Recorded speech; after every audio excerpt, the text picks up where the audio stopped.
Welcome back to Asinine Radio, a weekly podcast where we talk about music, and, well, that's pretty much it. So, let's go!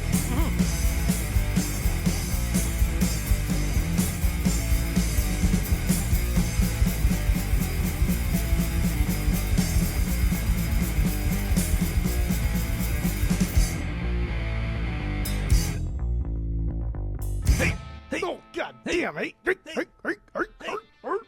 Oh, man! Hey! This is Asinine Radio. This is the weekly music podcast where every week we get into a different band, different artist, and we get into one of the records. We get into the music, lyrics, how it was made, and everything in between.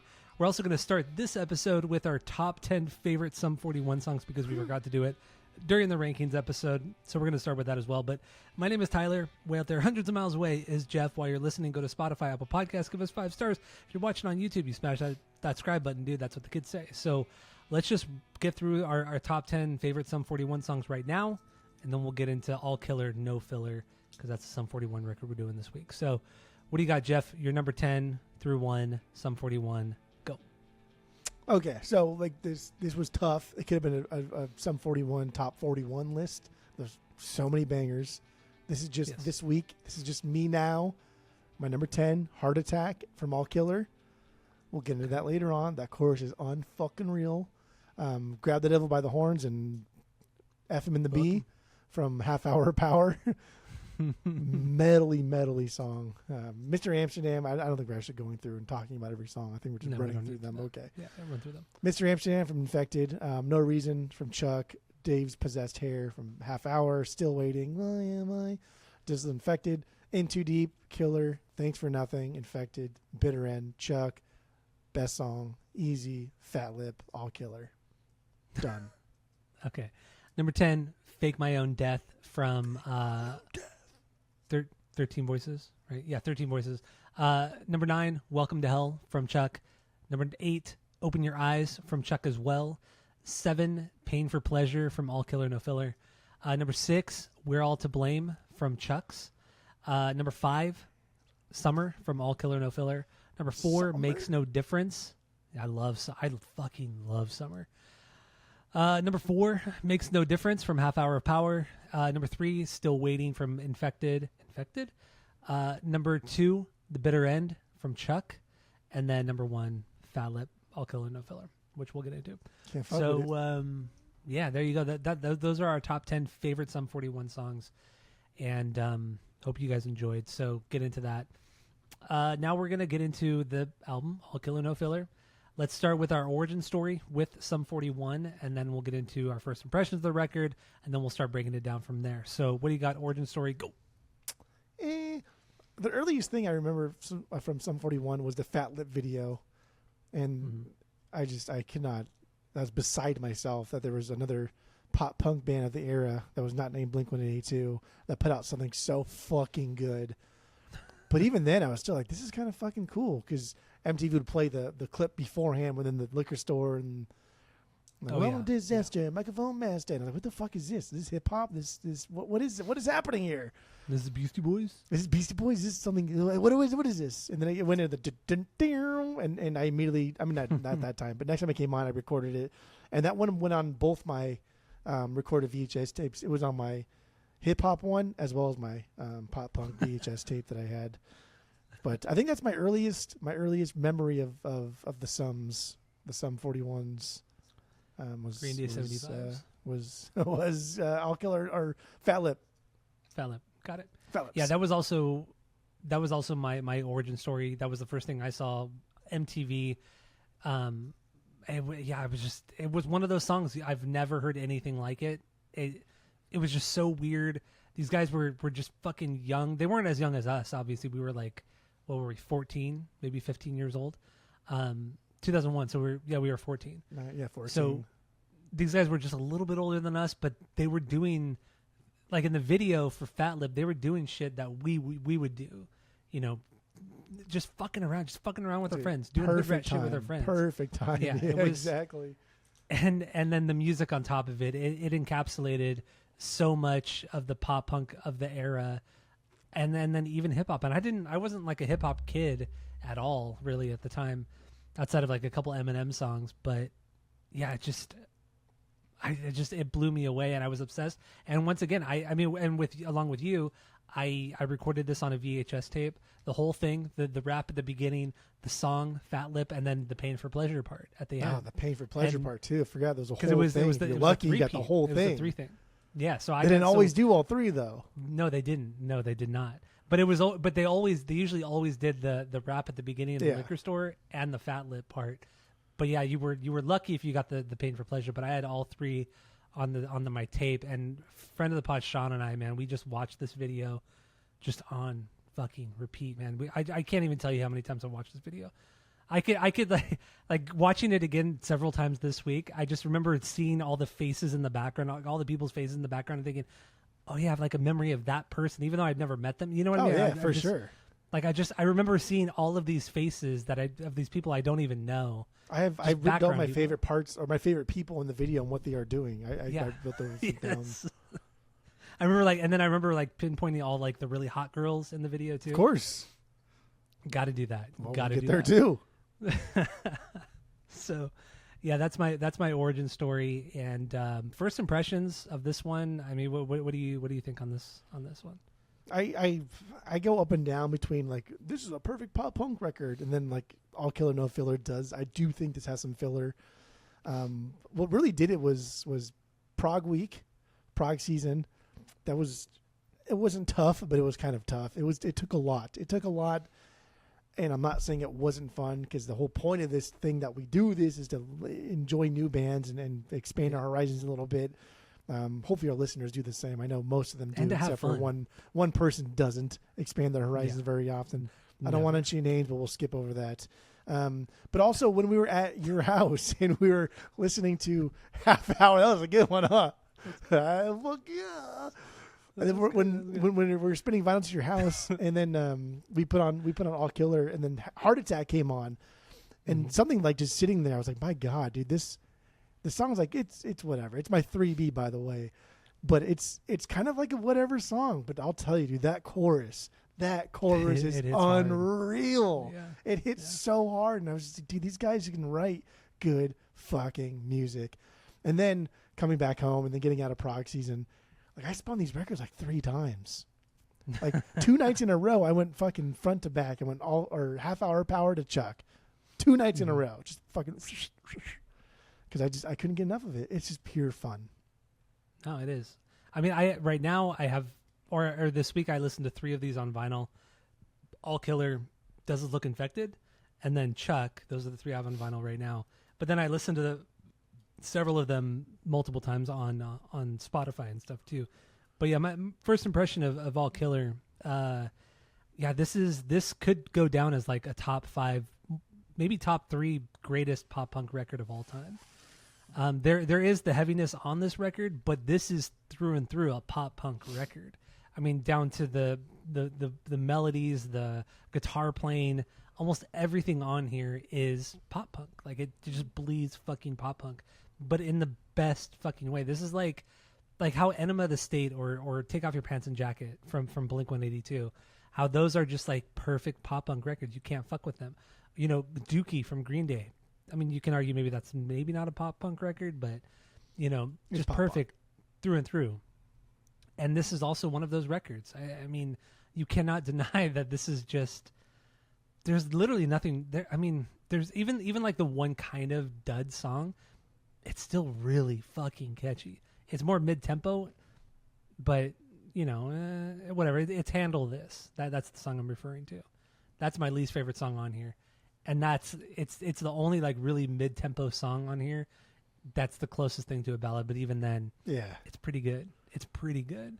Pretty good. It's There, dude, this is not. I think I have 7. No, I have 8 bangers. Okay, I got 12. So, did you count Handle This or did you count the intro? I did not count Introduction to Destruction. So even Handle This is a banger. This is still a good song, dude. Dude, you're crazy. You're crazy. You're crazy. It's still boy. a banger, dude. Okay, all right. Wild here.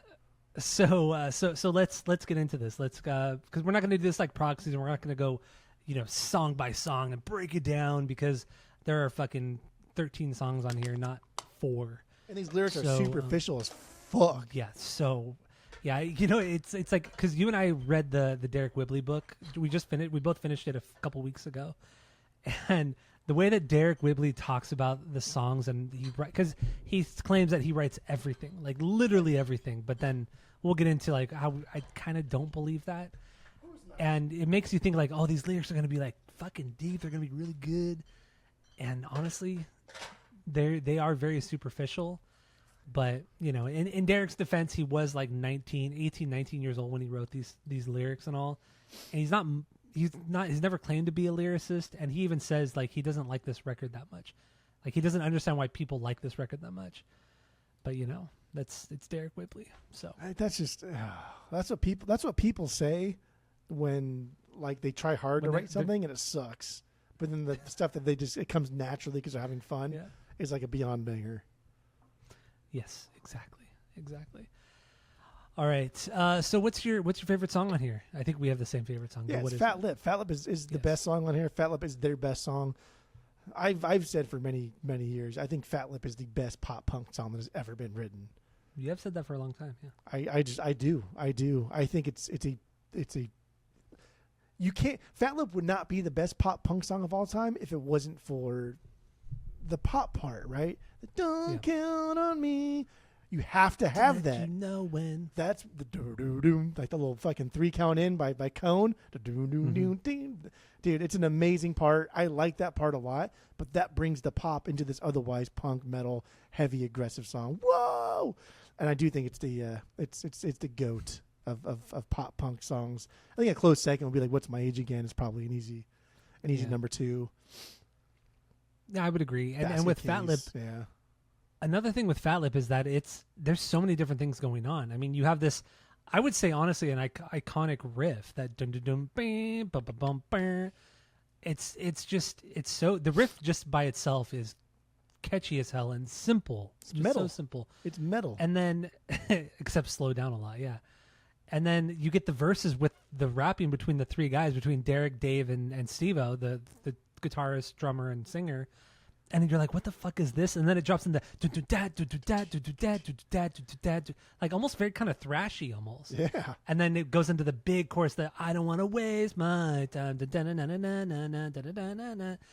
like it was like a Disney movie. Like what is going on? And then like you said in the bridge starts first like with like this that bana, and then Steve was hitting the big fucking crashes and just it's loud, it's big, and then dead quiet. And then the clean guitar just comes like in. an easy chord shape, right? Soft Arpeggiate the chord, yeah. just dee dee dee dee dee dee dee dee dee dee, right? Whoa! Yeah. And then Steve will go da, da, da, da, da, da, da, da, and then it just breaks into another chorus. Like what the fuck, man? It's just it extends the bridge, but every transitional part is explosive. Every part is huge. It's chaotic. Everything moves around so much too. Like the chord structure, the guitar chord progression in the chorus isn't just he's not playing 3 chords. It's like fucking 6 7 different things that he's doing. The ding to ding to ding ding ding to ding ding ding ding ding ding ding ding. Like there's like 6 7 different chords. It's very kind of like Noodles from The Offspring. Yes, it is. Let's play a lot of fucking power chords. Yeah, but let's Noodles play does that fast. shit really He loves well. that shit. He does. But Noodles plays the songs a lot faster. That's the thing. He'll throw like 7 or 8 chords into like a 1 bar, or like 2 bars, and it's just like, dude, what the fuck did I just listen to? But it's very, very Noodles. You know it smells like shit. God damn. Tag team. What song is that? Oh, Tag team. The Original Double Prankster. Header. Yeah. Original Prankster. Yeah. That's the one in the chorus. Like, like he's whatever. He's playing the main like melody in chord format and just sliding, and it just sounds so fucking smooth. But you're right. This is very Noodles from The Offspring like, and how they approach the chord progression here, the chord structure. But yeah, dude, it's bouncy. It's fucking fun. It's rooted in hip hop. That's very metal. Slow down, obviously, but like those little. And Iron Maiden does all the fucking time, right? Because they have a good bass player and 2 pretty good guitarists, and so when they're dueling on the guitar all the time, like Three guitar players. It's true. 3. It's rooted in metal. The main riffage in the verse is also I think it's a fun nod to like the dueling guitars from the metal era of the 80s. Mhm. But I don't know. The good old fashioned breakdown, dude. Like everyone gets a line, everyone gets to sing, everyone gets to say stupid shit, and it's just, how do we end it, right? Let's chug it out to the last chorus. Fuck it. Quick little build. I don't want to wait. Yeah, perfect fucking pop punk song. I know. I still think it's a GOAT pop punk song. I mean, yeah, you could argue this could be easily be a top 5 pop punk song of all time. Easily. Let's go. Maybe top 3. Yeah, I don't know. It's for sure top 3, dude. Yeah, it's possible. It's really fucking good. And also, Derek said in the book and in interviews too that this song was something that he had been working on for months, but he had all these parts, but he knew that all the parts were going to be in one song, but he didn't know how to structure it. He didn't know how to put it all together and make it something cohesive. And he worked on it for months and months and months, and then one day it just, of course, the last minute, it just fucking came to be. I know the fourth quarter, the bottom of the ninth. Isn't that always the story with that all story these bands? a million times? Yeah, with Blink, Blink did their What's My Age Again, all the small things. They did their rock show and First Date, and the day before the record was due, I Miss You. They went in separate rooms. Like, there's all these. I know. There's always these grand stories of how it happened at the last minute. Fat Lip, is the same thing. He just had been working on it for months, and then all of a sudden it clicked at the very end. And he didn't even think it was good. He's like, I'll bring it, whatever. Maybe we'll do something with it. And the band was like, yeah, it's pretty good actually.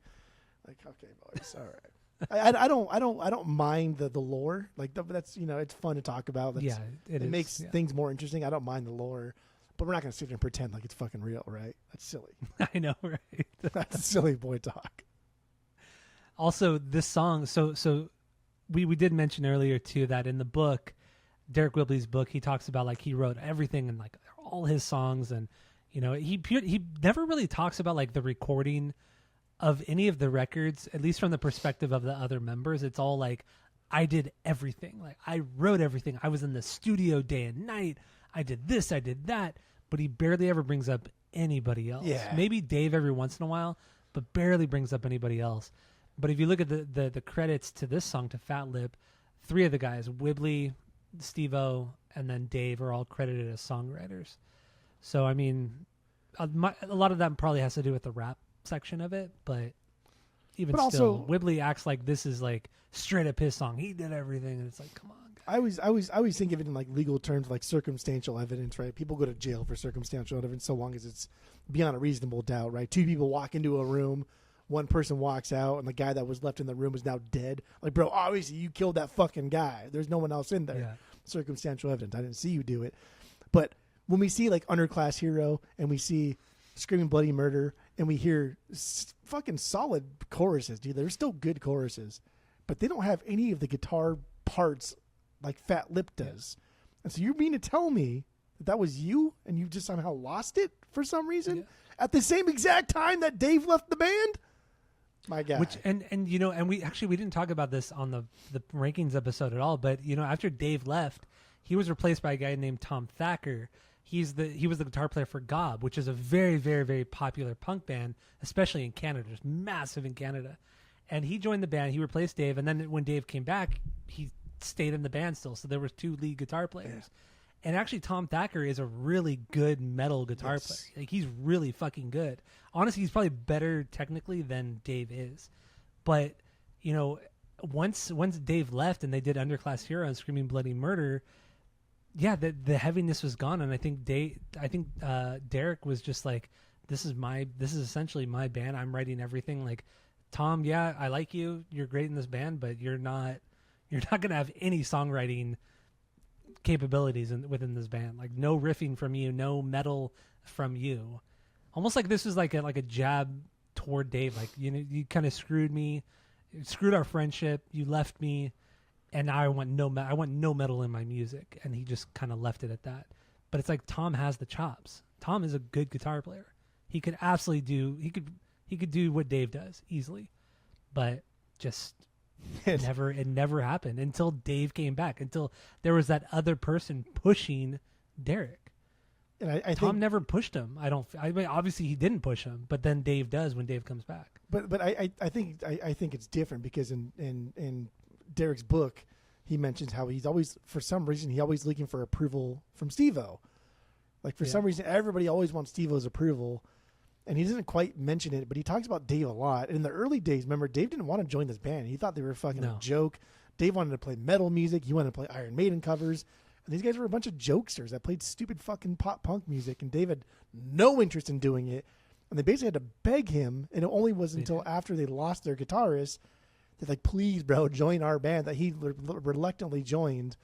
And so it's like Derek also probably wants approval from Dave. And when Dave left for personal reasons, and Derek was pretty burnt out, pretty like emotional in the book about it. Like, yeah, I fucked up on that one. I probably should have pushed a little bit harder or whatever, or taken a break from the band or whatever. So like, I did feel for him there, but you can't, dude, you just can't fucking sit here and tell me that you're the main songwriter, and then when like your best guitarist leaves the band, your records turn to shit. Like, I'm sorry, I don't fucking believe you. I don't believe. And then when you. he comes back, the records get better. They get so much better. I know. You know, like, It's yeah. And again, I mean, maybe in his defense, he could say, well, I started writing for Dave. Like, I started writing songs that would appease him, which that may be true. Sure. But come on. I mean, sure. Then Dave is still, I mean, then at that point, Dave is still just as important. Whether or not he may or may not add to the songwriting, his presence in the band pushes Derek to write heavier songs. You're trying to appease Dave. You're trying to impress Dave. You're looking for appreciation or confirmation from Dave.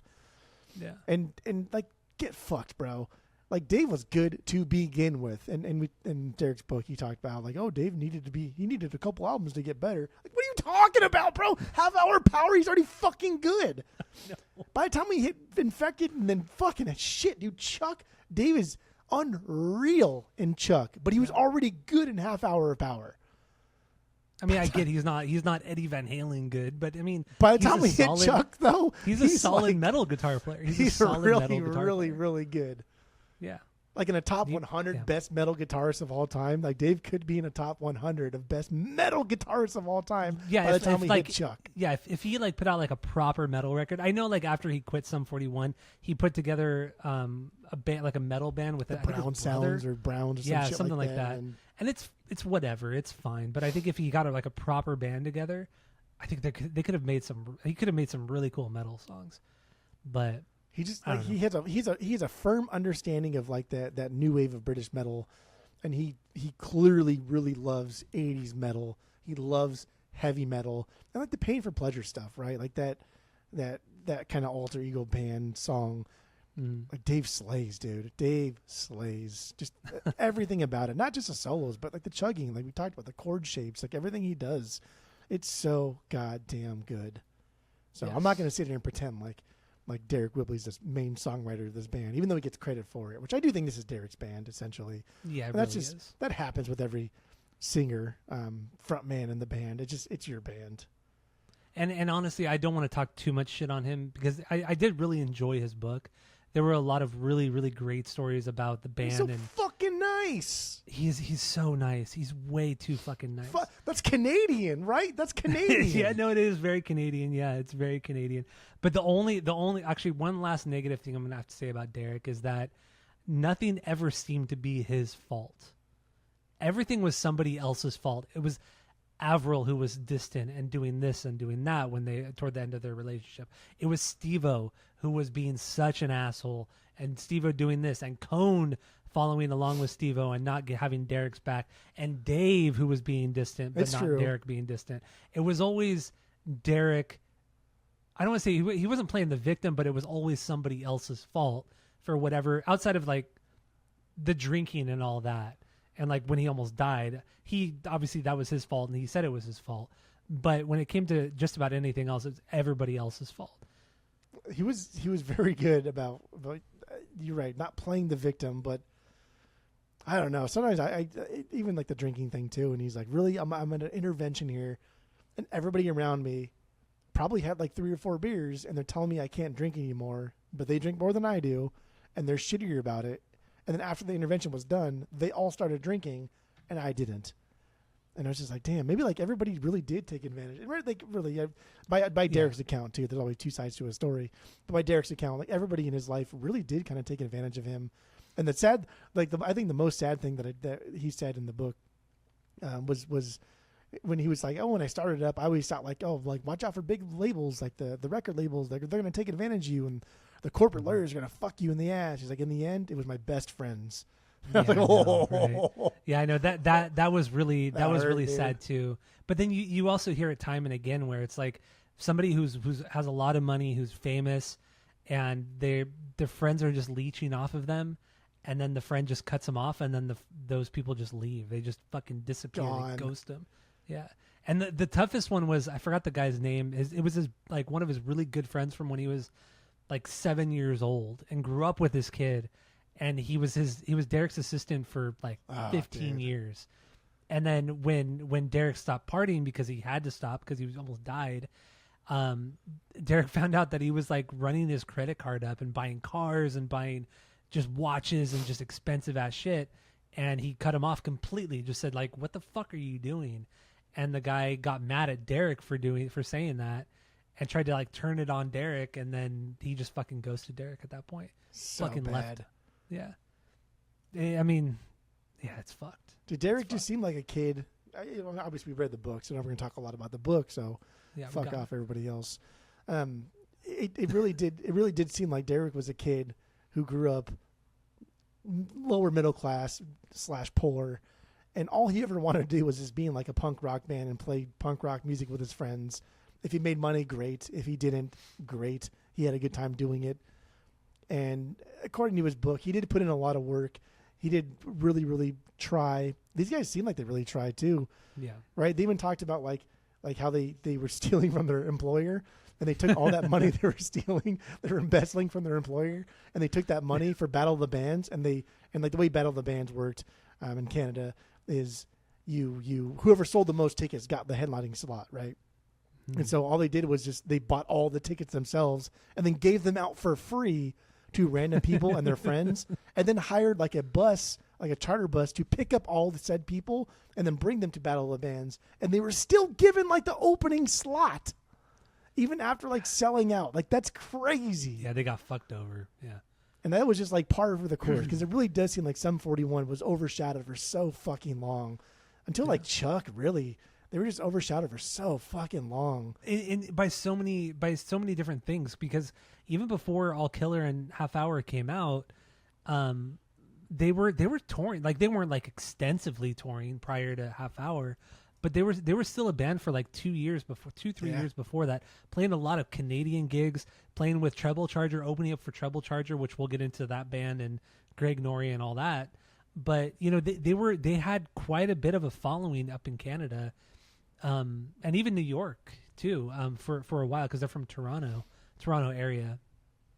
And so yeah, it's not like they were like a Linkin Park where all of a sudden they were essentially a band put together by a label and then they were thrown out there. But no, they were doing shit for years before it, and then they got picked up by Island Def Jam, and the Island Def Jam said, "Well, you don't have enough experience under your belt, so quickly make this EP, the Half Hour of Power, put this out, tour for a year, then you'll make All Killer No Filler."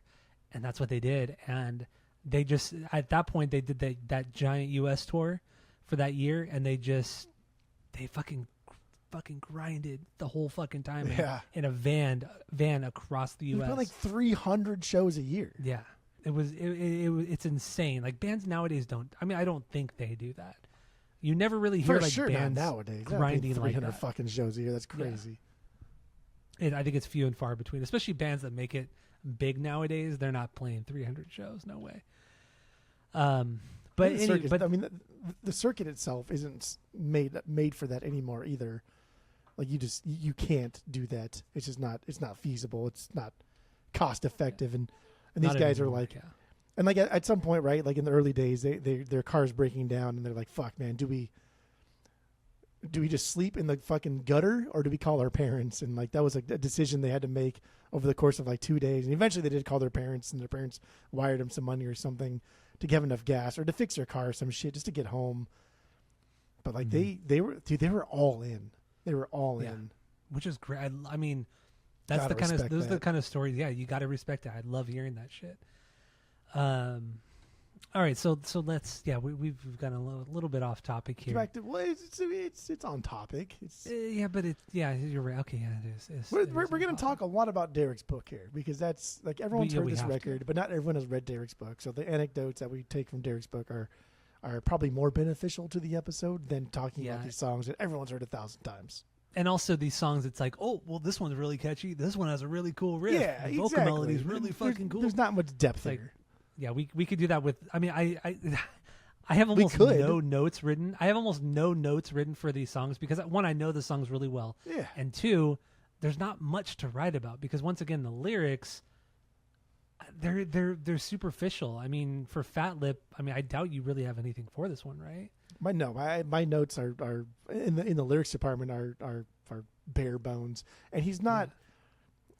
Like when we talk about Blink, like Mark and Tom are witty songwriters. They are good songwriters, not just like melodically, but they write just good lyrics. They write good lyrics. Yeah, both of them do. That flow, that rhyme in kind of quirky ways that are unique to themselves, right? Mark has a specific style. Tom has a specific style. When they write together, that's its own specific style.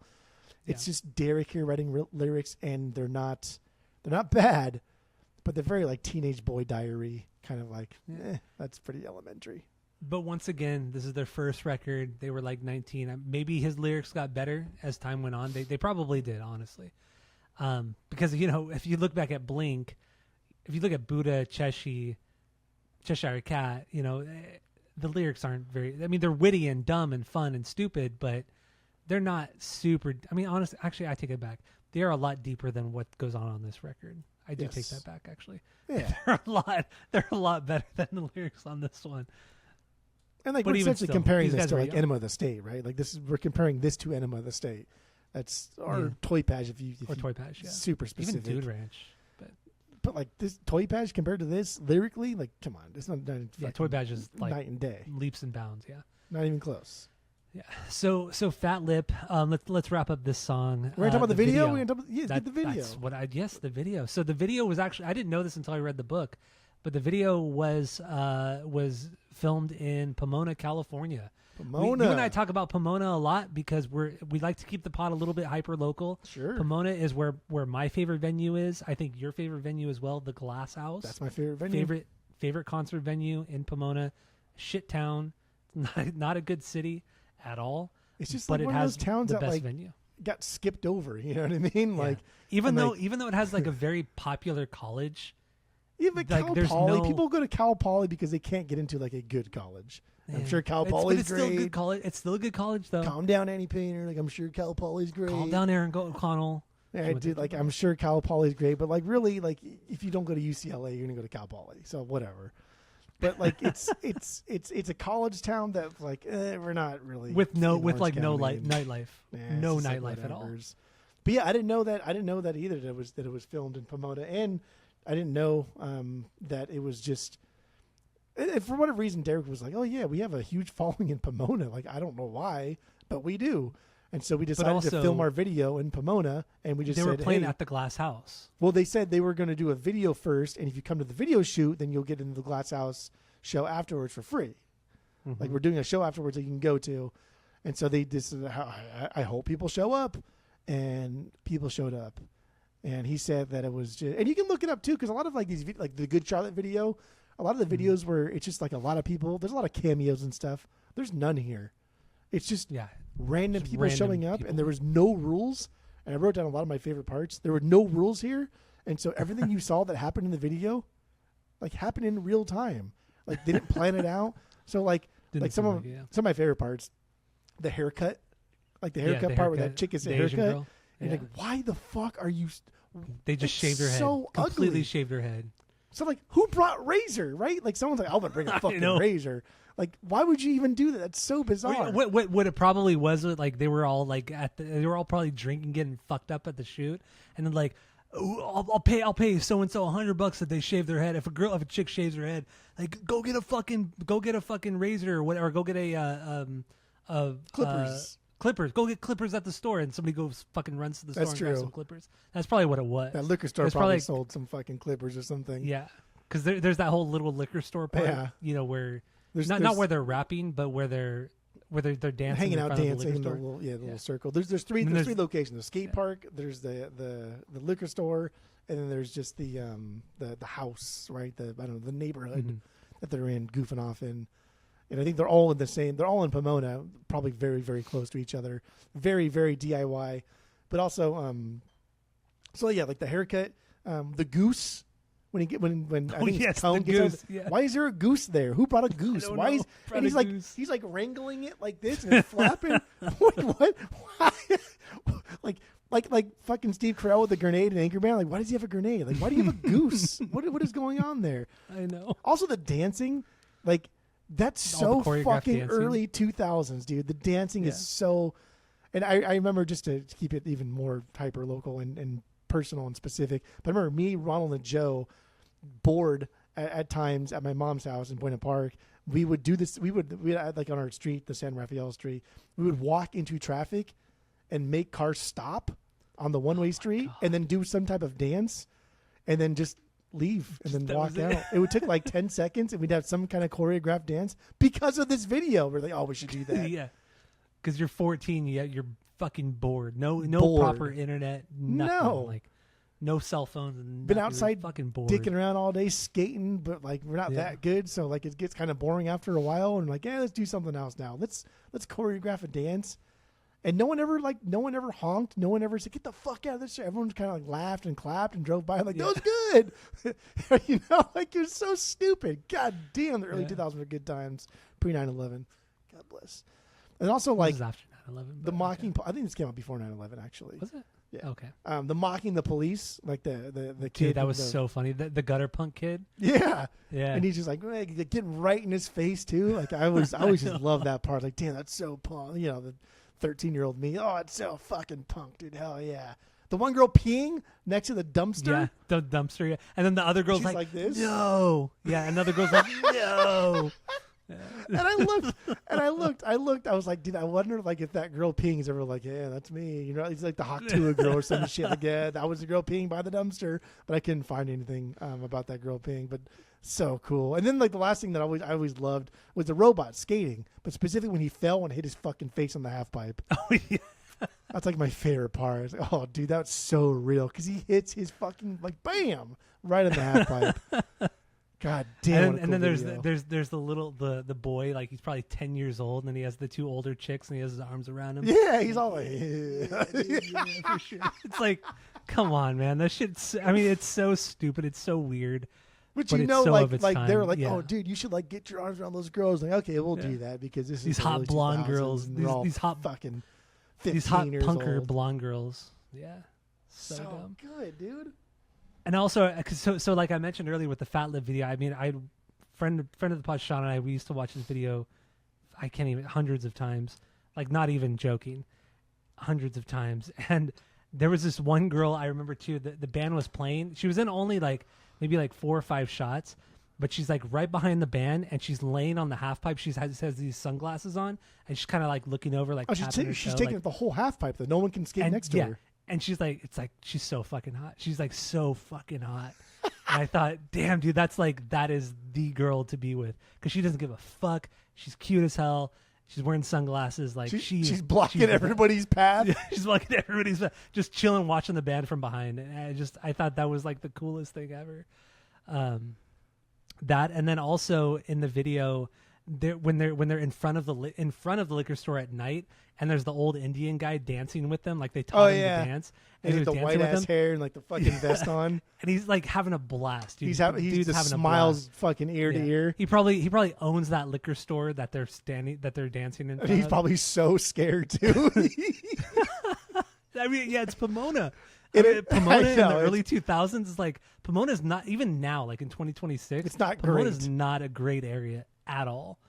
There's a lot of like sketchy shit that happens there. And in a time where like this production company is probably not like paying for insurance for this, and in case any damages happen, and I'm sure these kids aren't paying for anything when they go to a liquor store anyway. So there's that, and then there was the rumor for years that the Indian dude was actually Dave's dad. And Oh, like, yeah. he always had to say like, no, that's not my dad. Just because he's Indian, he's not my dad. So that that is not Dave Brownsound's dad. Well, also in that the video. fact that like there's only 2 people in this entire video that are not white. One is Dave. That's true. The other is that Indian guy. Otherwise, this perfectly encapsulates this like suburban white kid.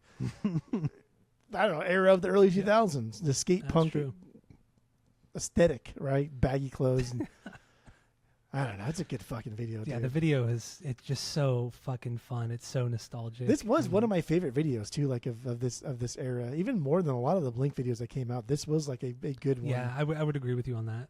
Yeah, I don't know what it was. I liked think, it more I don't than know. Age Again, Small Things, even Rock Show. I liked Rock Show a lot, but I mean, yeah, no, this is probably one of the better videos for sure.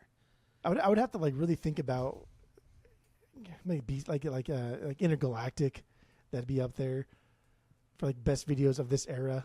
That's like 99 or a couple years, but yeah, I don't know. I Like really, 99 to 2001, 2002. I always really enjoyed this video more than I should have, I guess. Well, also these guys were younger too. I mean, they were younger than the Blink guys. They were clearly younger than the Beastie Boys. I mean, these guys were the closest in age to us, and they kind of acted like us. I mean, this is before you and I even knew each other. This is like right before you and I met. So, I mean, and I know you got into trouble, and I was getting into trouble at the time too, for just doing dumb shit like pranks and trespassing. Never hurting anybody, but a lot of trespassing. That's And for it's sure just the like, biggest crime that we did continuously, I should say. yeah, continuous Was trespassing. Forgive But, us those who yeah, trespass against us. But in the end, yeah, Fat Lip just reminded me of me and my friends. That's really what it was. Okay, so we're good with Fat Lip? We all good here with the video, everything else? Video, everything else, we're good. Yep. Video, everything else. Okay. So then what's your number 2 banger, your 2B here? In Too Deep. In Too Deep. Okay, that's my 5B. 5B, let's get into this. We're Another pretending single. it's okay. Another single, and it's fine. The video for this is funny too, so we'll get into that as well. But I think the same guy Wait, directed both videos. did he? Okay. He also directed Alien Ant Farm's what's it Movies called? or Smooth Criminal. Okay. Smooth Criminal. Was it Marco Siega? No, No. it was another guy. Okay.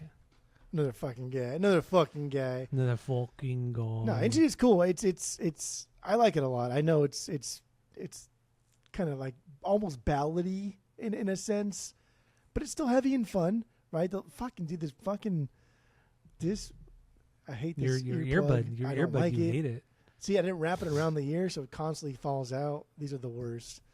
I should have the overhead ones. Overhead. But you look like a I said that weird, goofball. overhead ones. I don't give a fucking shit.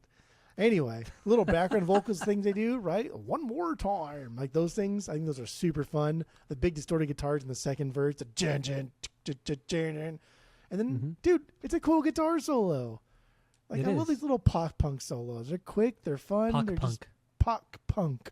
Pock punk. Like chickens yes. pock you. Do Do they pock you? I don't even think that's a word. Yeah, they pock you, right? Pock? Yeah, like Peck. Peck. peck.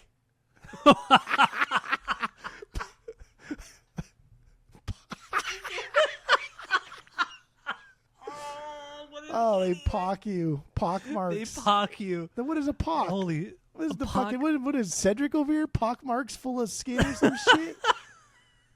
Chickens peck, not pock. They Chickens- don't pock? Are you sure they don't pock? No. I'm like, They cluck, but they don't pock. they No. clock? They cluck and they peck, but they don't pock. I don't know if you're fucking. I don't know if you're if you're cleared to even make these kind of distinctions on chickens anyway. Dude, I know everything about chickens. So Anyway, the way I like this song. This song is a banger. Fuck off. It's a good song. no, it's great. I think just the opening guitar line with the clean guitar that dun, dun, dun, dun, dun, dun, dun. It's weird. It's a little quirky. It just sounds I've never heard a riff that sounds like this. Just that opening, that dun, dun, dun, dun, dun, dun, dun. It's very bouncy, very light sounding, but then it drops into the dun, just big heavy power chords in the choruses. Yeah, and then the guitar solo. It's wanky. It's kind of, I don't want to say Van Halen-esque, but it's very Van wanky. Halen-esque. A lot of tapping. Yeah, a lot of the tapping. And yeah, okay. So in the book, Derek Whibley's book, Derek says that he wrote the solo and all that, and that it's his thing, and he just showed Dave what to play, and Dave played it on the record. Which, okay, that might be true, but come on. I mean, do we believe this? No, of course not. We don't believe this. I don't believe it. Derek's I like a Derek good a guitar lot. player. I like He's a good Derek guitar a lot. player. He can solo. He can shred, but not like Dave can. Not like Dave can. Mm-hmm. Like Dave is as good as like Billy Joel. Like he's that good. And Billy Joel, as everybody knows, Billy Joel Osment is really, really good at the guitar. Yes, Billy Joel Osment. He's really, really good at the guitar. Dave is just as good, if not better. Yes.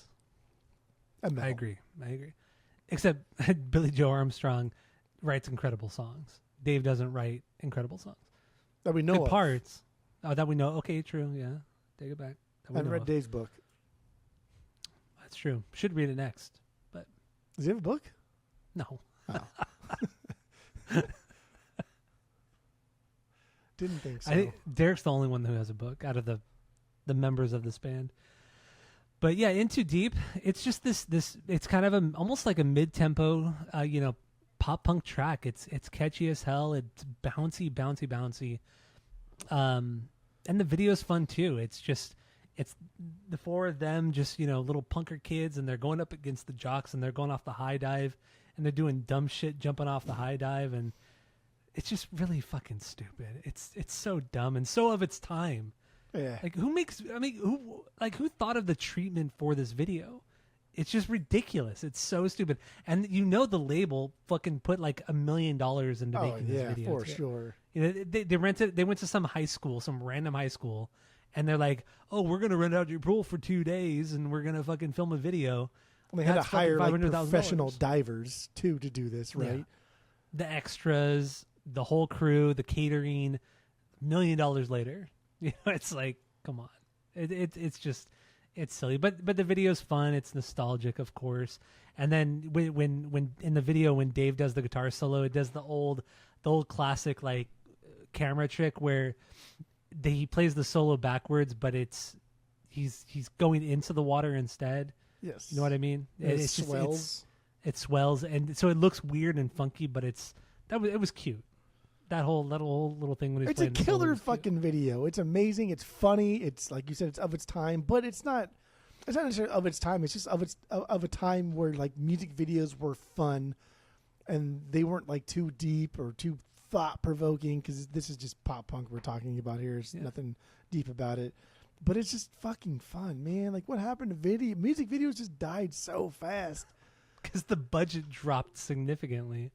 Well, and videos became irrelevant. The medium also like went away. And it's just, but like here we are now. Like we're in an era where everybody complains about there's no new music that's good anymore. It's like, well, then you don't fucking listen to new music anyway. So why the fuck do you care? Yeah, it's you don't listen to new music, and you rely on other people to feed you new music. You don't go to whether shows, it's the labels or Spotify. So fuck off. It's like you and I we try to make a point of like finding new music as much as we can. And going to shows, and sometimes we don't always watch the opening bands, but when we do, sometimes that shit's really fucking good. We're 40 or almost 40 years old, and we still do this shit. So it's like, it's just the laziness of people trying to look for new music or not wanting to look for new music, but then bitch that there's no good music coming out. It's like, yeah, because you're just not being fed by MTV or other media outlets at this point. You don't want to look for it. But it's all there. We did have it real good though. Like we had so many different festivals for all different genres that you could go to. And like there was hip hop festivals. There was like back when Coachella was dope as fuck. There was a lot of different festivals you could go to and see 20, 30 bands in a day. Yeah. And most of them you never heard before. But these festivals were also put on by labels, by K-Rock, who K-Rock was being paid by labels to put on these festivals. So and the bands we never heard of for sure. Yeah. And then the bands that we hadn't heard of at these festivals were because these were bands that the labels were trying to push onto the stations and MTV and all that kind of shit. But what's also, so we had that when we were in the early 2000s, late 90s. But then we also had a great underground scene. I mean, we've talked about this before so many times, hyper local here in Orange County, LA, where, we had a great punk scene. We had a great metal scene. We had a great metalcore scene within, or just Orange County itself. Like, I've talked about going to fucking warehouse shows with my cousin and see my cousin's band play and watch 10 other punk, like really cool punk bands or like alternative bands just play like all fucking night. And everybody's just getting fucked up and just enjoying, just hanging out, moshing and just fucking each other up. And like there was the totally two different scenes. There was the big festival scene, and then there was like a very, very strong underground scene.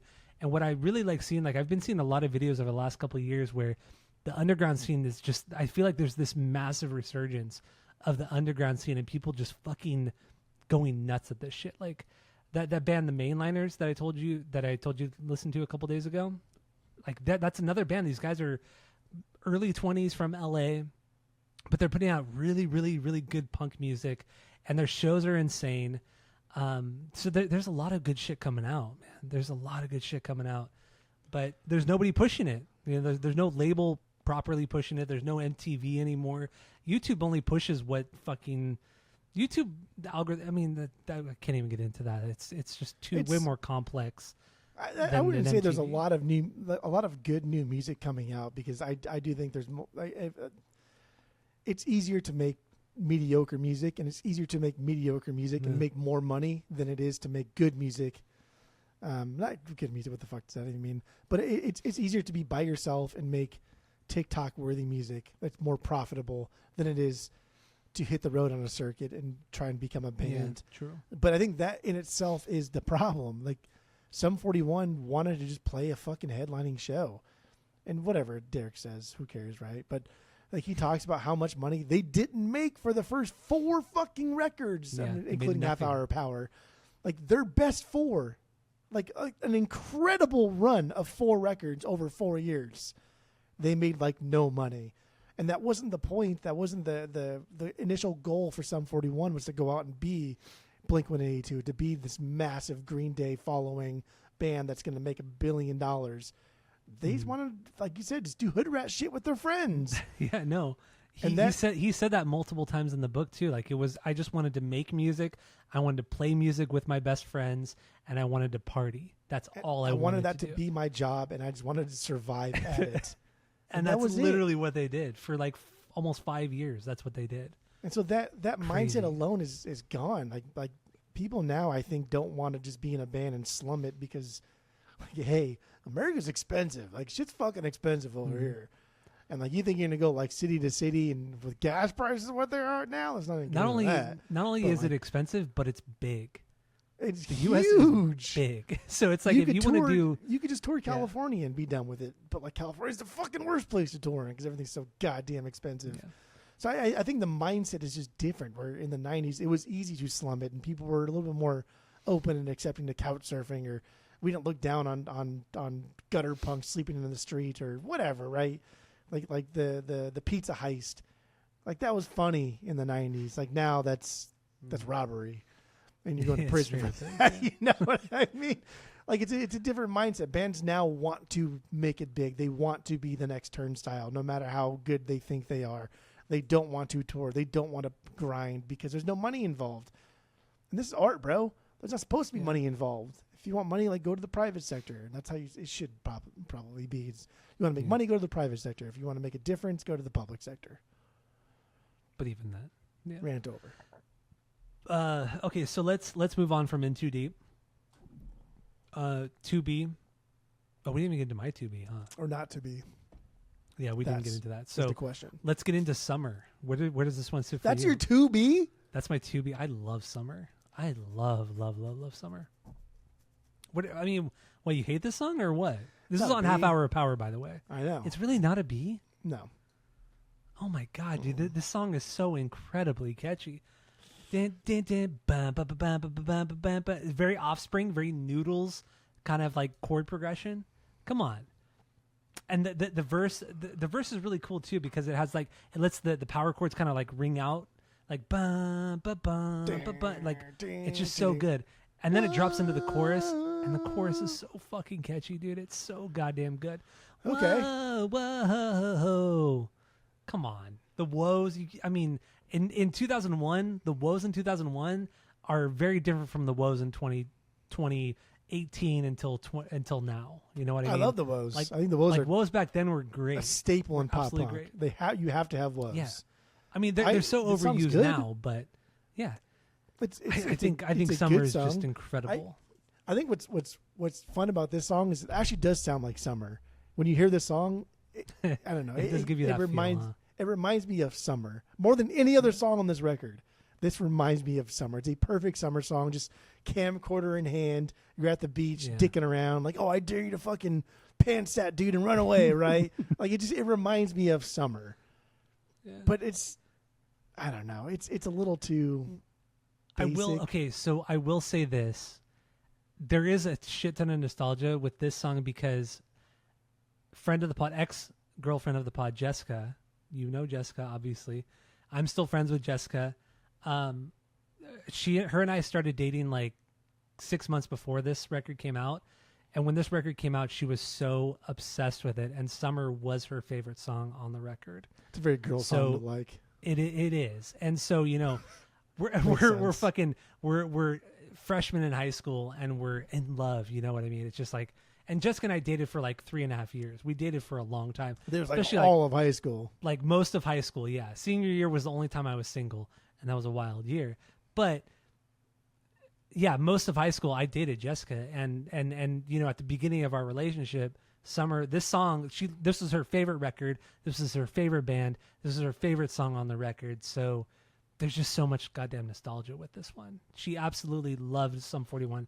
She wore her Sum 41 sweat, her Sum 41 hoodie every day to school. She wore it every day. She fucking loved this band and she loved this song. But in the end, outside of the nostalgia, it is an incredibly catchy song. Incredibly catchy. Okay. I as a 2B, I think that's wild. If you had put it like a 5 or a 6, I would have accepted as a 2B. The fact that you put Into Deep higher than this, and you only put Into Deep higher than Summer because you think this is catchier than Into Deep? You think this is catchier than Nothing? I think Summer. Nothing on my back. I think the chorus in Summer is catchier and it's not as cheesy as Into Deep. Yes, I do. Okay, and I stand by it. That's okay. See, like to me, your Summer is my Heart Attack, and Heart Attack happened this past time when I was at your house, and I was like, damn, this is so fucking good. The song, so not like literally having a heart attack. I haven't had one yet. But yeah, Heart Attack, I might have one at some point. I don't know.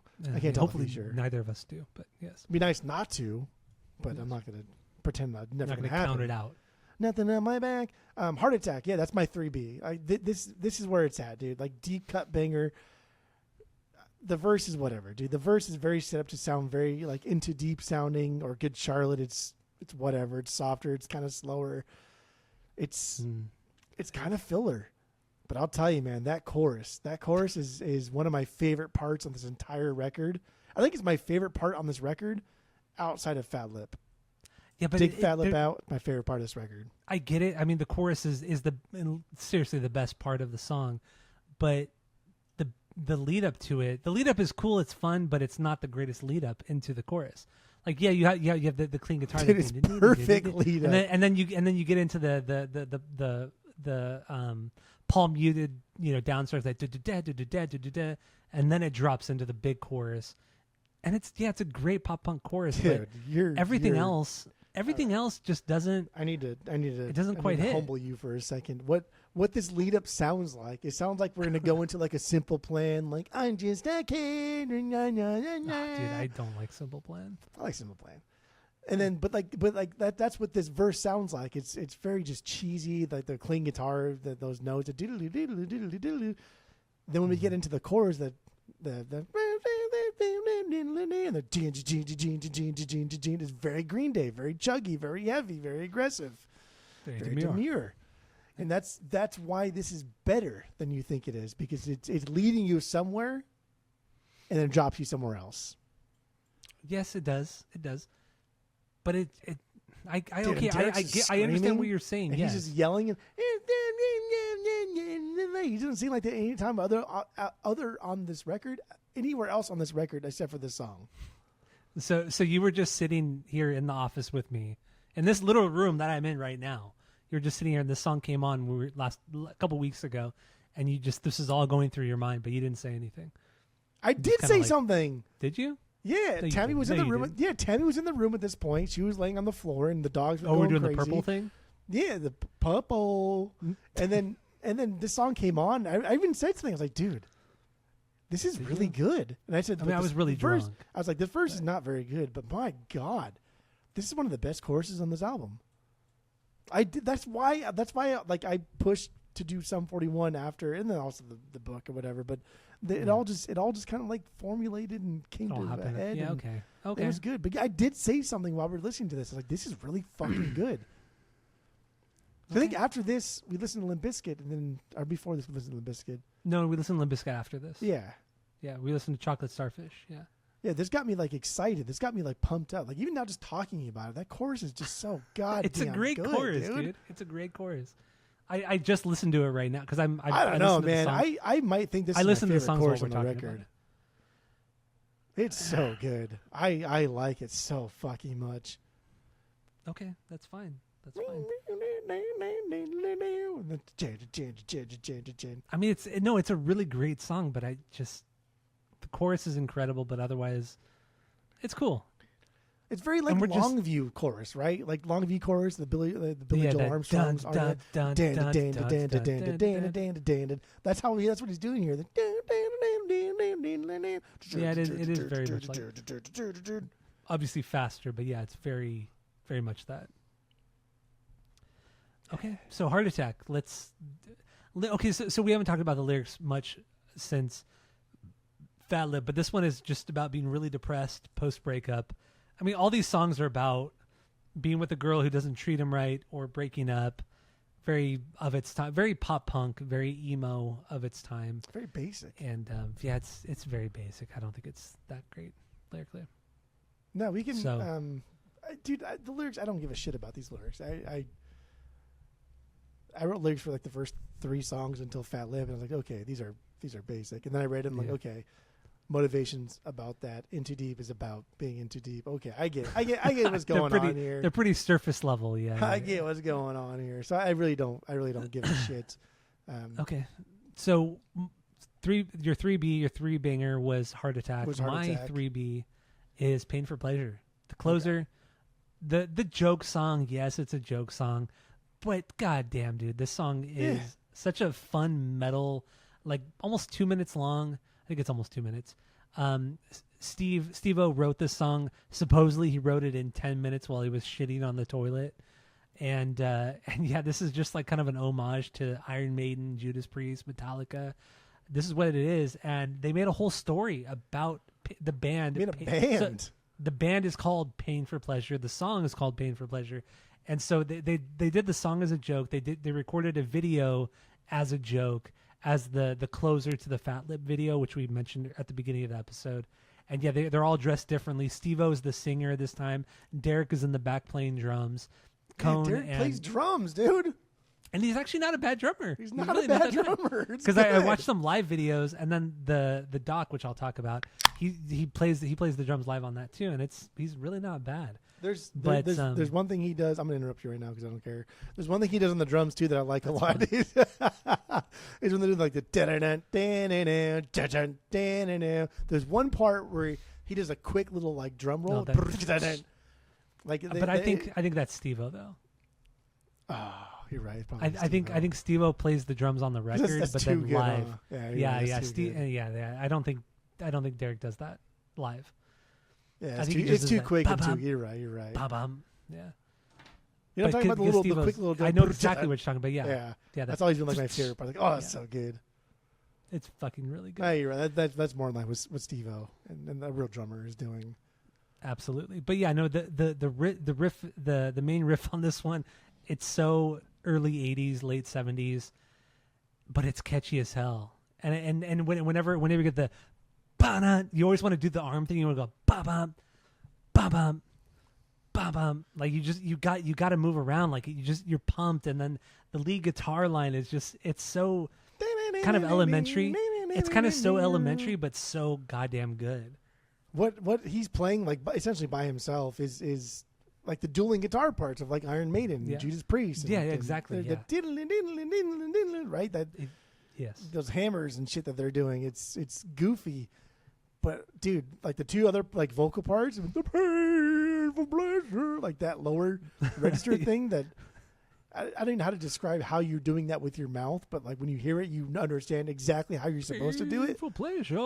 Yeah, it's very almost like nasally up there and somewhere. Yeah. But then the ending part too, like, and that's Dave. So the really high vocals are Dave singing like. I don't even know what he says. Yeah, I don't know what he says. It's like some Davey Havoc kind of sounding yes. shit. You know, no idea what he's saying. But then Steve-O does the lower register. Whoever in Guttermouth is fuck no, gotta find a reason, go. God, what a good song.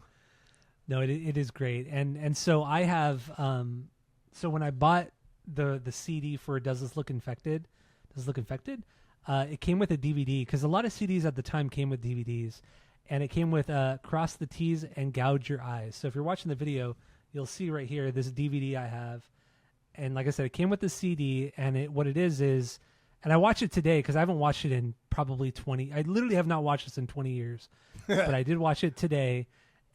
And it's fucking wild. I thought it was going to be like 20 minutes of just like pranks and music videos, 25 minutes, and that was it. Dude, it's like over an hour of stuff. So the first 15, almost 20 minutes is just the Pain for Pleasure documentary. They made a whole mockumentary about the band Pain for Pleasure, and it's fucking hilarious, dude. It's so fucking funny. Just some of the shit they say during this there's the interviews and they all have Scottish accents, like bad Scottish accents, except like Derek. Scenes and fucking dude, there's some wild stuff on here. And then after the mockumentary, the 20-minute mockumentary, then it just drops into like kind of a documentary about Sum 41, like a very, very loose documentary. But really, it just comes down to just all the shit that they recorded, like in the early days, up until the recording of Does This Look Infected. And dude, there's some funny shit. I know you watched a lot of clips on YouTube, but I don't know how much you watched that was actually on this DVD, because there's a lot of boobs on this. Yes. A lot of fucking boobs on this. And dude, these guys were bringing in a lot of women. Like a lot of this DVD were like they're in a band, all college. Like they're going to college campuses, and there was one point on this where Derek and Steve-O go into this like college dorm. That's all like this girls' college dorm or whatever.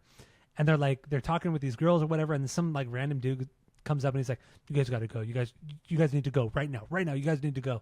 And they get kicked out. And they come in with 2 girls and they leave with 6 girls. Yeah. And they're like, "Fuck yeah, we're gonna have a fucking great time. We're gonna have a fucking party. Fuck that guy. Fuck that asshole." Dude, and Steve was always in a fucking Speedo, right? With that one, and they put like shaving cream on his butthole or some shit like that. Dude, that one shit of the was scenes. so funny. Yeah. And then he wakes up. He's What are you passed doing? out on the bed. Nothing. Like this is, and of course, bro, they're Canadian, so they're probably really nice, right? They're not like your normal douchebaggy fucking Pennywise or Bad Religion or Blink even. They're goofy. They literally just want to have a good time.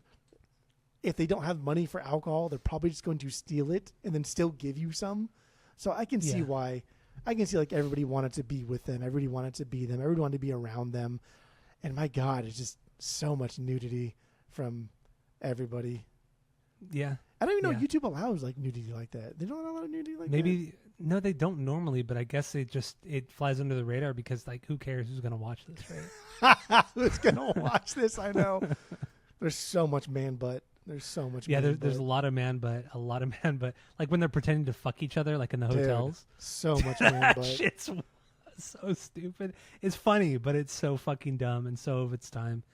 And then also like some of the dumb pranks that they did reminded me of us like early high school, you know, where they got those giant fucking super soakers that were like fucking 4 feet long. And they would drive in a car and they pull up next to somebody on the sidewalk and just fucking start spraying them with like a high powered squirt gun or water gun, and just destroy them with that.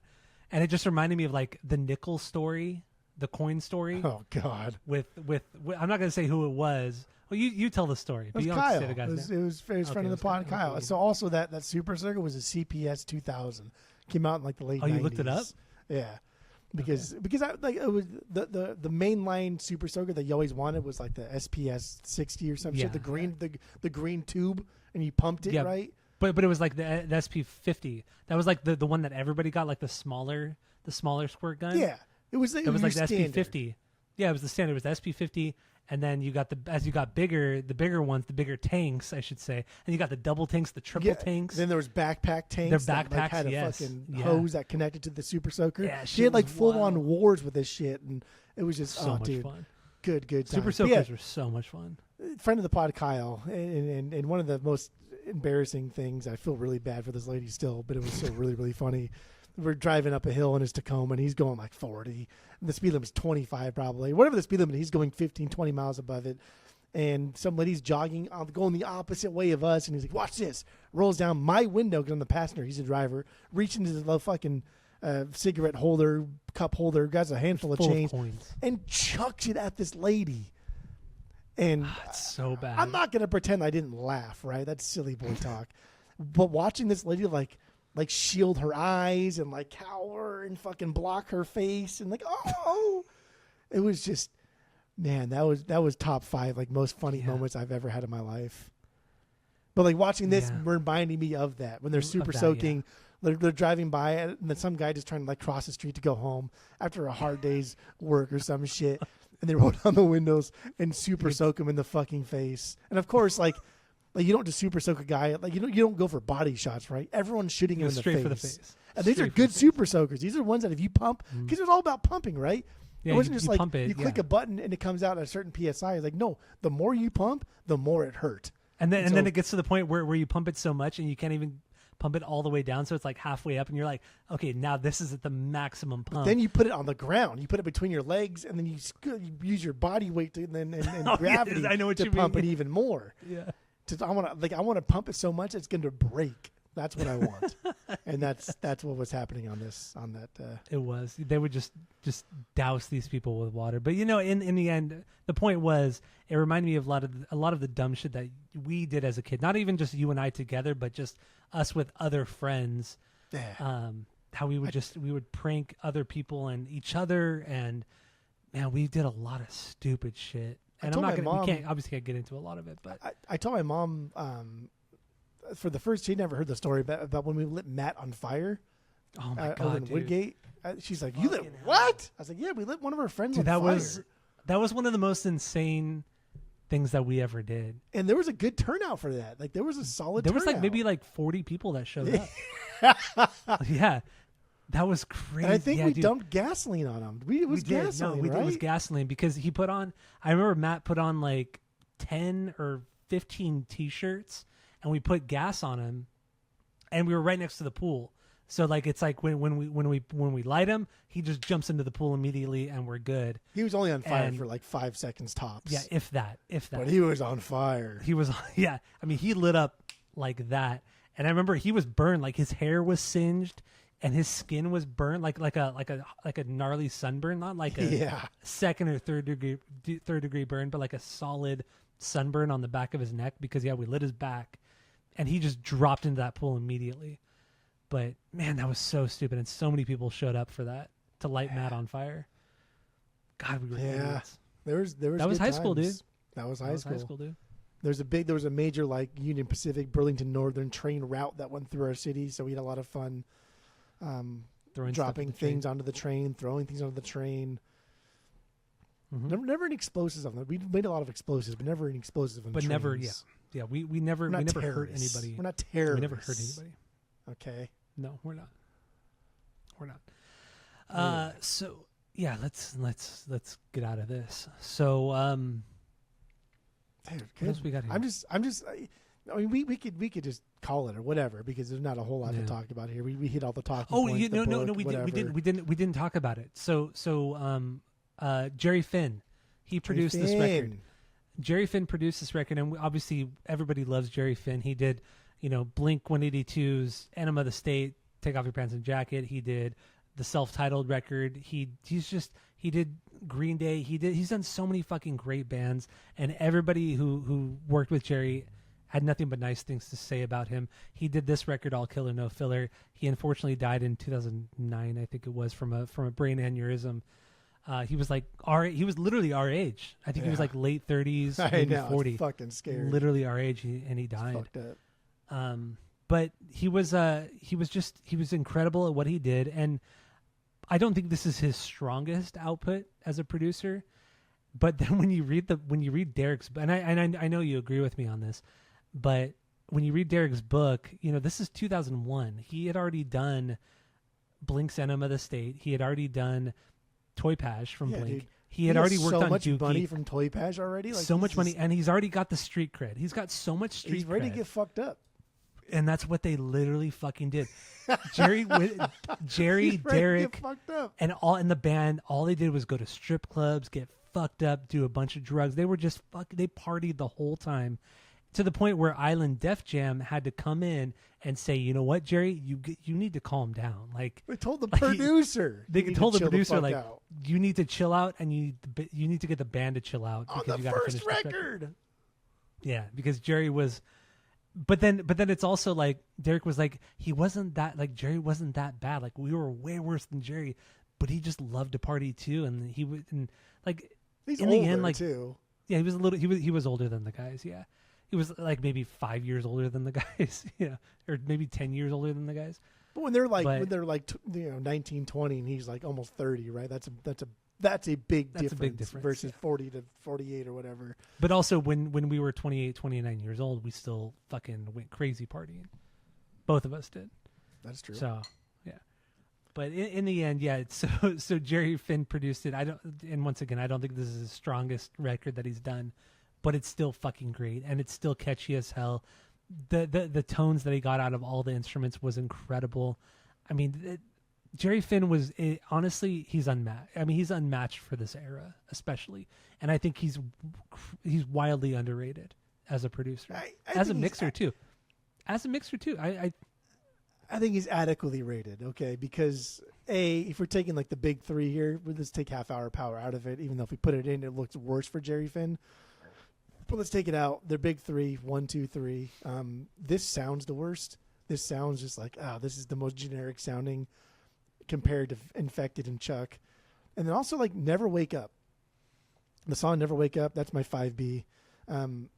Dude, the verses are wild here because I wish there wasn't so much background harms. Like, why the fuck do you have so many background harms? And that's what he likes to do. Jerry Finn in this era likes to just fill up space that doesn't need filling up. Like, that's my biggest complaint about Enema. Shut the fuck up, dude. Let him play. Stop doing things. Stop like saying, hey, you should put an organ here. Hey, you should do this. Hey, you should do this. Like, dude, shut the fuck up. Also, Travis, shut the fuck up. Relax, daddy. Chill. Daddy, chill.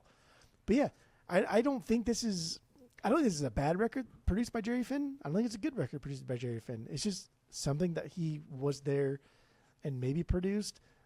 But dude, Greg Norrie, he Sum 41 would not be anything without Greg Norrie. I do believe that. It sucks to say, and maybe we'll get into that before we do the wrap up because that's really sad. And I guess we could talk about something depressing before we wrap it up. But I don't think Sum 41 would be Sum 41 without Greg Norrie. I don't think their sound would be as amazing without Greg Norrie. I don't think we'd even be talking about All Killer No Filler if it wasn't for Fat Lip. If you took Fat Lip off of All Killer, we wouldn't be talking about this record. Yeah, I don't think not the same way, at least. I think we would know about this record, but I don't think it would be as iconic. It would like we would. You take Fat Lip out of All Killer, we wouldn't be like, oh, this is the dark horse in their discography. Like, no, it'd just be like, yeah, this is their 4B. This is their fourth best. Mm-hmm. Like, for sure, right? Fat Lip elevates this, and they just got lucky with that one song. But like, dude, Infected is a better record. Chuck is a better record. Half Hour Power is a better record. All those better songs are sonically a better record. They sound better. Okay, yes. Like Fat Lip is the outlier here. The one song they really chose and picked to like be like, fuck man, this one has to work. And it was the last song supposedly, but I don't know, dude. This record's whatever.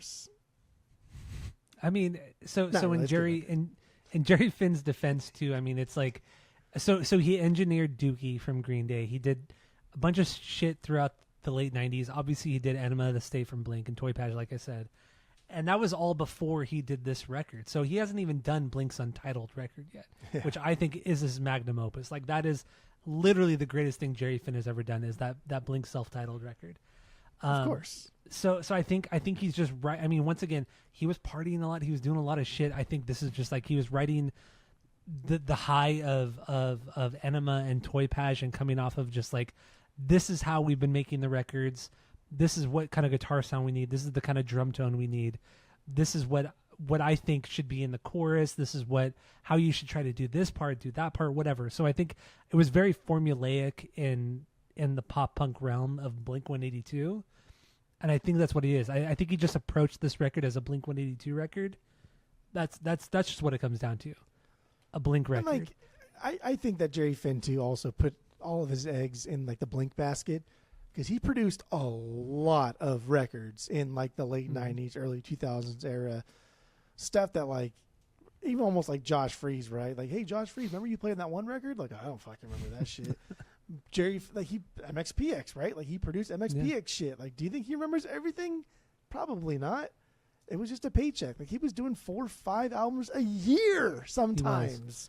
Like that's crazy. And what's funny is like when people who worked with Jerry, they would always say like he had this massive collection of just like analog equipment, amps, fucking just everything, Guitars, everything amps. analog guitars. Just like he owns so much stuff, and they used so much stuff on these records. But then once it gets to the mixing stage, at times it doesn't even matter at a certain point, especially once you start getting into like the more digital age. Like, yeah, you could use as much analog equipment as you want, but once it goes into the mixing stage, then it's just like it becomes the loudness wars. That's just what it comes down to. So who cares at that point?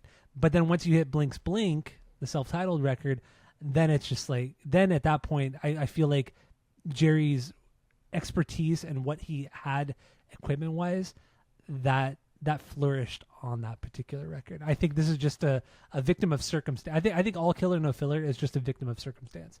I think this is just the era of that we're in. Yeah, it's a paycheck. It's the era we're in. This band, they're literally nothing. This is their first record. They are nothing. So it's like, yeah, I just want to party with these dudes who I'm having a blast with. So yeah, the record is almost like secondary at this point. And it's just, dude, I think like Jerry Finn's like pet project, like the thing that he wanted to see through is Blink. Like Blink is, and if you were alive and you asked like, what are you most proud of? I think it would be Blink's Blink. I think. Also, I don't think a lot of bands challenge Jerry the way that Blink did.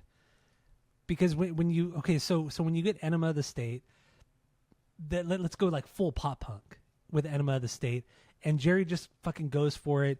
Take Off Your Pants and Jacket. Okay, that's whatever. I think he kind of co-produced the Boxcar Racer record, and we get a little bit darker or whatever. And I think Tom DeLonge is the one that pushed Jerry Finn to do something different. And then by the time we get Blink's Blink, like it's the push that Jerry received from other artists. Like I feel like when Sum 41 went into the studio with them, he already had this track record of working with Green Day and Blink. And they're like, okay, just do whatever you need to do. We trust everything you do, Jerry. Just fucking do it. And there was no push. There's no push from the band. But with Blink and Tom specifically, and probably Travis too, but mostly Tom, like there was, I mean, that's really where Jerry shined, was with some push. Like almost like he's the fourth member of the band or another member of the band. He definitely was the fourth member of Blink-182. Like absolutely.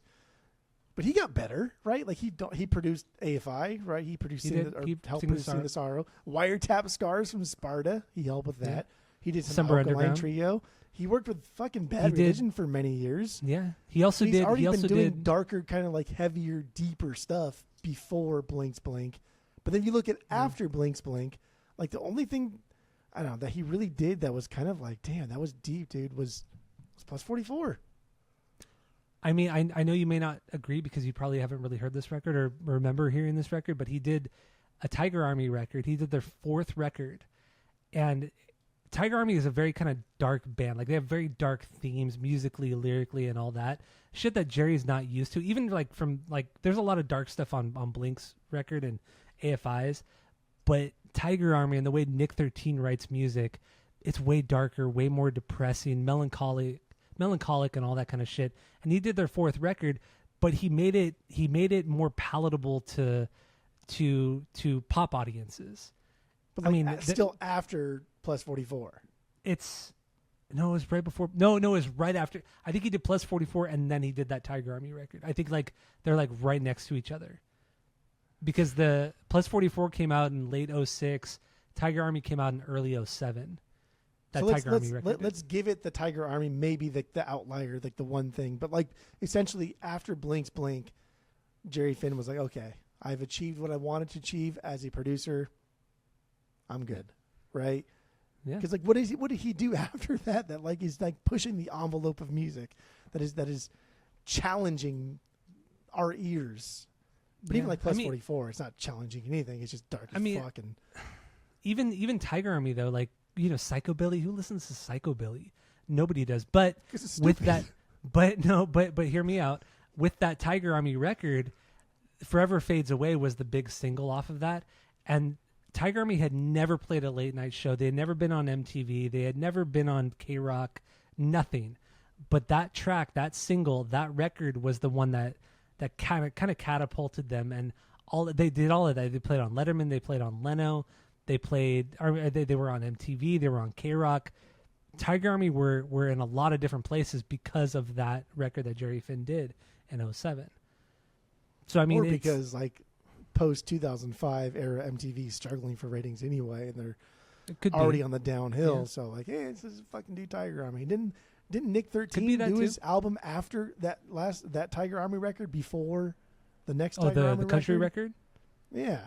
Yeah, he did the country record in like 2010 or 2011. It's like the gap between the Tiger Army record you're talking about versus the next Tiger Army.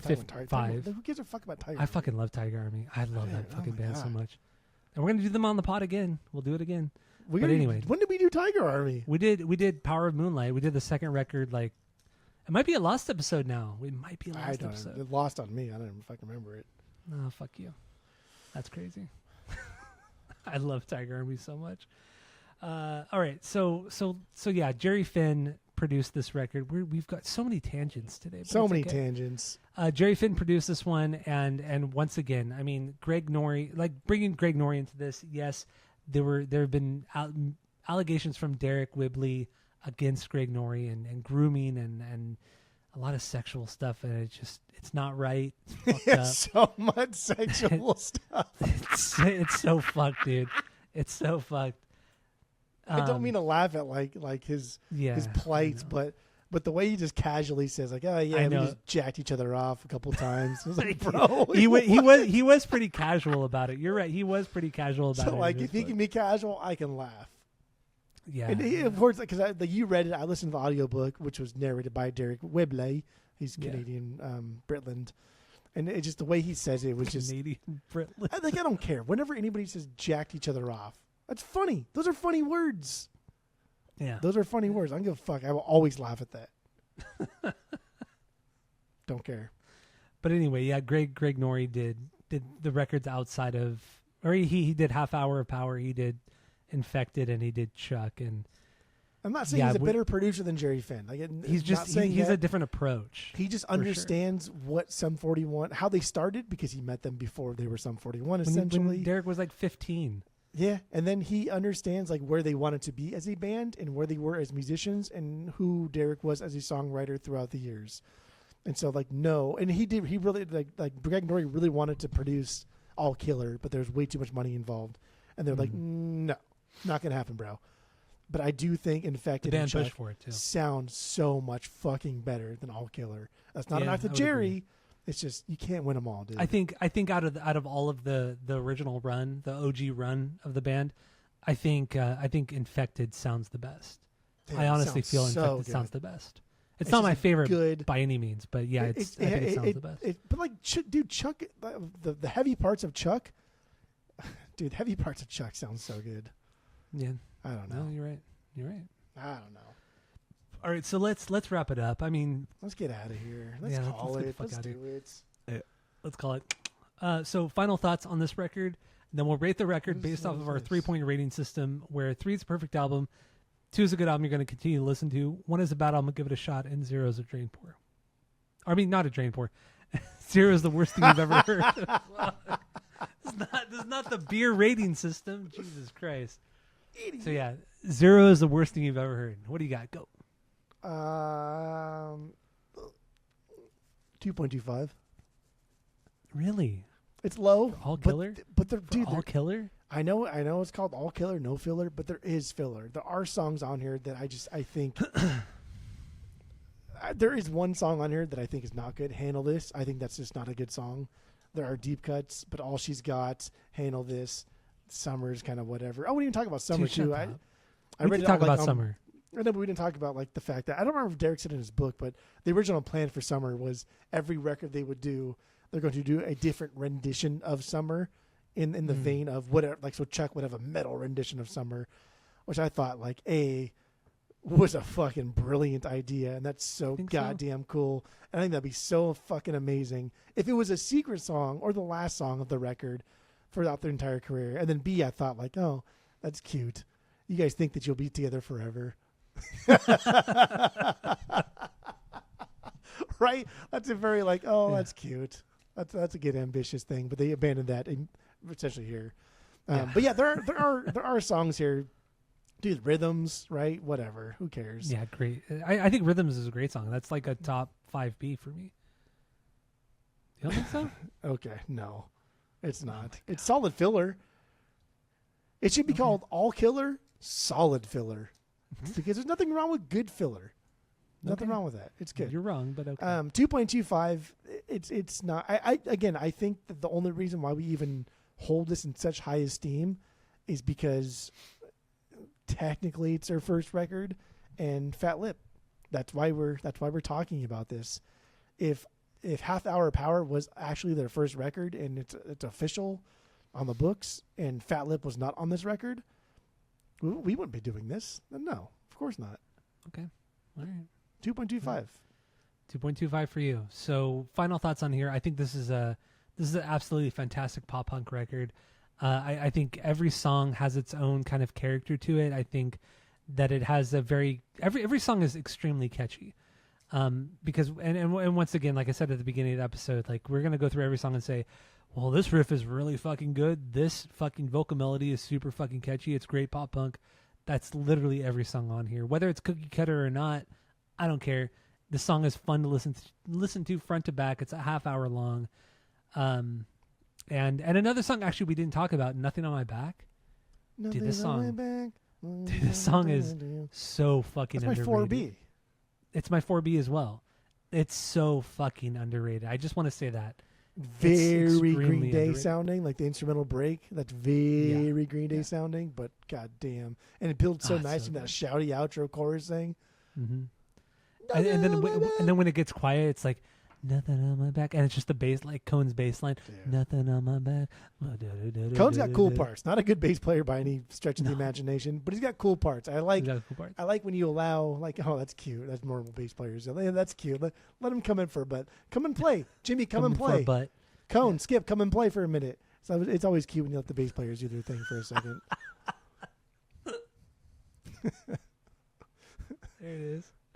There it is. And then it's so rude. It's so rude. So that's another thing too with this record is it's in the bridges of these songs, they love to just kind of stop everything, and then it's just Derek and Cone just doing their thing, and then it builds back up into something else. They love to do the stop, bass break up into or bass build up into everything else. The only two members that have been on every single album.